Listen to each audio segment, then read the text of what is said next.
first of all, he absolutely should have doled out punishment for the Astros cheating scandal. Yeah. It just tainted the sport. It was awful. Didn't do that. So we all know that. But the fact that I feel like that when you call the World Series trophy a piece of metal, which he did, that is a layup as far as a commissioner goes. Don't ever do that. I shouldn't have to tell you, hey, maybe don't call the thing that represents everything these guys have worked for their entire lives a piece of metal and undermine it in that way and undermine the work that goes into it, how difficult it is to capture. To me, it's just a layup. You don't ever say anything like that. And so I just keep going back to, at the time, wouldn't you think that if you're Rob Manfred and you run Major League Baseball, a multi-million-dollar organization, that before you speak about things like this, you might have someone say, hey, let's stick within these parameters. I feel like he was speaking off the cuff. So to your point, Chelsa, maybe deep down he kind of feels that way and then realized, I can't say that. Right. It's one of those things to where like there's an ounce of truth to it. Like if it's even floating around in your thought process. So it just feels like Rob Manfred is not a champion of baseball, despite being the head of Major League Baseball. So I guess it's good that he is seeing that he messed up, but still like he's not doing anything about it. And I know you can't give out punishment like 3 or 4 years later. It feels like the statute of limitations has probably run its course. But still, I feel like at this point, his reputation is too far gone. Like, do you know anybody who's like, yeah, Rob Manfred, that's the guy. He is taking baseball to new heights.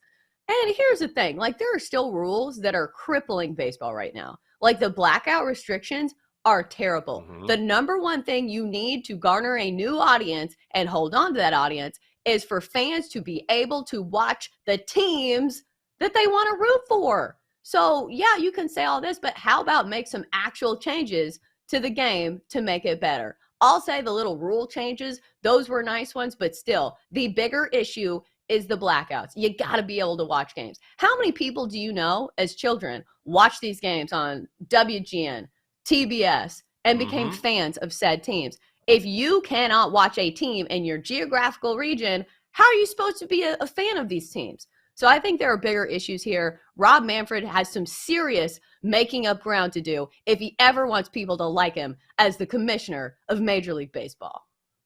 You tell him, Chelsa. That's what I'm talking about. That's my kind of rant there. I want to put my feet up and listen to some more. When it comes to this 3-game set, do you think it's depth that's going to be the deciding factor between LSU and Florida?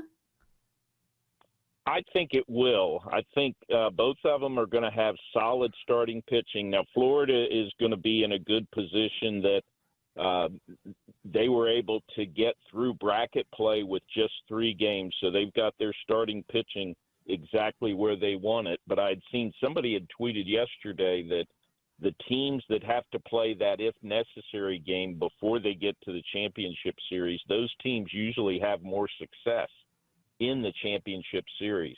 So I think LSU is carrying a ton of momentum into this series with Florida. They should have their number 2 ready to go on Saturday with Ty Floyd.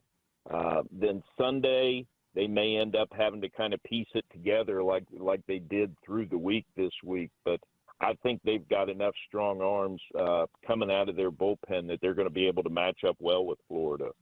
Maybe this is an ignorant question on my part, but it's not a coincidence that we see these teams, these schools who have a tradition, a history of making the College World Series, pull the upsets like LSU over Wake Forest. Is there something to that when there are these schools who time and time again we see them end up in this spot, and they seem to do it each and every single year? I think it is, and I think, too, getting teams from the SEC is big as well. I mean, this will be the 4th straight year that we've had a national championship team that'll come from the SEC, and it will have been 4 different teams because it was Vanderbilt in 19, it was Mississippi State 2 years ago, Ole Miss last year. I think there's so many good players all the way through the SEC those teams are really well prepared by the time they get into the postseason. Another thing I think that is a big factor, and it's something that really, really helped LSU, is getting good players out of the transfer portal. And their top two players, or two of their top players, were that way. Skeens had pitched at Air Force for 2 years. He came in for his junior year at LSU. And then Tommy White, the third baseman who had the walk-off yesterday, was at NC State, and he was the ACC Rookie of the Year a year ago, put himself in the portal and went to LSU, primarily because of the tradition that they've had. Great atmosphere for their home games at Alex Box Stadium, but then the postseason success that they had, I think he felt like he didn't have as good a chance of winning a national championship at NC State. Definitely a better chance at LSU, and he's been a big part of getting his team to this championship series. But I'll say this, doesn't it feel like a generational class when it comes to those top three picks? Like, it feels like even Scoot Henderson, who went number 3, it feels like he is a player who can go to Blazers and make an immediate impact. So I am very interested to see how these top 3 picks fare in the NBA. Yeah, I love Scoot Henderson, and I understand why the Hornets went with Brandon Miller instead because of LaMelo. So I totally understand that. You don't want the same player in the backcourt. You want someone to complement him.